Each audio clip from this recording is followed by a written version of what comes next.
বিসমিল্লাহির রহমানির রহিম। আসসালামু আলাইকুম।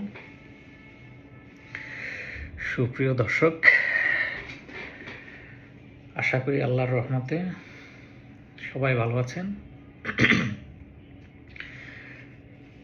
আমিও আপনাদের দোয়া এবং ভালোবাসায় ভালো আছি।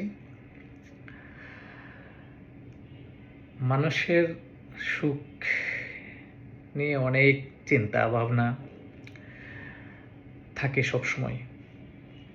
মানুষ চিন্তা করে যে আমি সুখী হতে পারলাম না, সুখ হতে হলে আমার অনেক টাকা পয়সার দরকার, অনেক ব্যাংক ব্যালেন্সের দরকার, গাড়ি বাড়ি সব কিছু দরকার, সাথে একটা নারীর প্রয়োজন।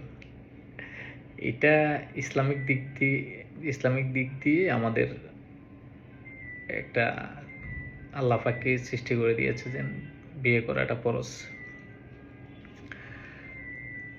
তো বিষয়টা হচ্ছে আসলে সুখী হতে গেলে বেশি টাকা পয়সার প্রয়োজন হয় না। সুখী হতে গেলে যদি আপনার ঘরের মানুষটা সবচাইতে আপনাকে বুঝে,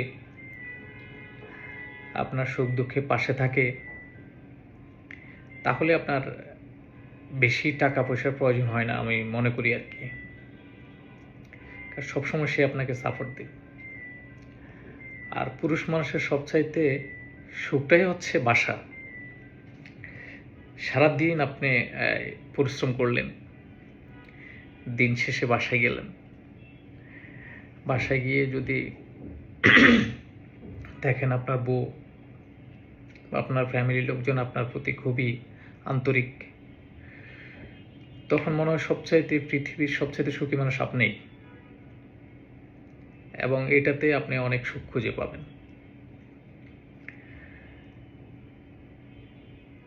আশা করি আপনি শুধু ফ্যামিলির দিক থেকে সুখ খুঁজবেন, বউর দিক থেকে সুখ খুঁজবেন, বউকে তো সুখ দিতে হবে নাকি? তাকে ঘুরতে নিয়ে যান, সপ্তাহে একদিন ভালো একটা রেস্টুরেন্টে নিয়ে যান, খাওয়ান। আর এখন যে অবস্থা, এই অবস্থাতে তো হচ্ছে মানুষ রেস্টুরেন্টে খুবই কম বসে যাদের ওই লেভেলটা আছে তারা সবাই ওই রেস্টুরেন্টে বসে। আর যাদের একটু লেভেল নিচে আছে, ধরেন আমাদের মতো মানুষ আর কি, আমরা ধরেন বউকে নিয়ে একটা ফুচকা দোকানে বসলাম, একটা ফুচকা খাওয়াই নিয়ে আসলাম, বাচ্চাকে একটা ফুচকা খাওয়াই নিয়ে আসলাম, এতে অনেক আনন্দ। দেখবেন দিন শেষে আপনার বাসায় ফিরলেও আপনি অনেক আনন্দ পাবেন। আর বউকে বউর জায়গায় সম্মান দিবেন, দেখবেন আপনার শান্তি অনেকটাই ফিরে চলে এসেছে। এবং হচ্ছে আপনার বেশি টাকার প্রয়োজনও হবে না। টাকা যত বেশি ইনকাম করবেন তত সংসারেও অশান্তি হবে, লাইফেও অশান্তি হবে, আপনার পথ চলায় অনেক টেনশন বেড়ে যাবে, শান্তি হারাই ফেলবেন।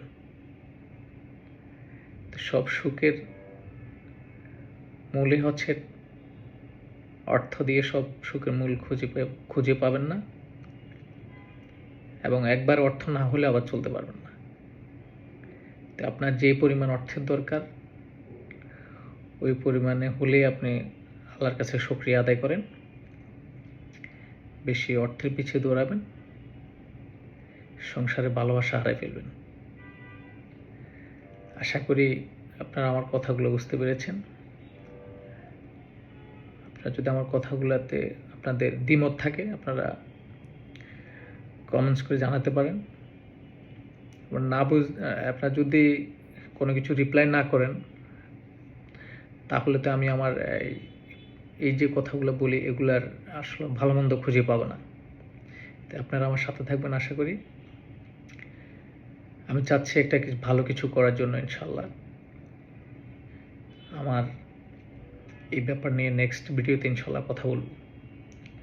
আশা করি সবাই ভালো আছেন, ভালো থাকেন।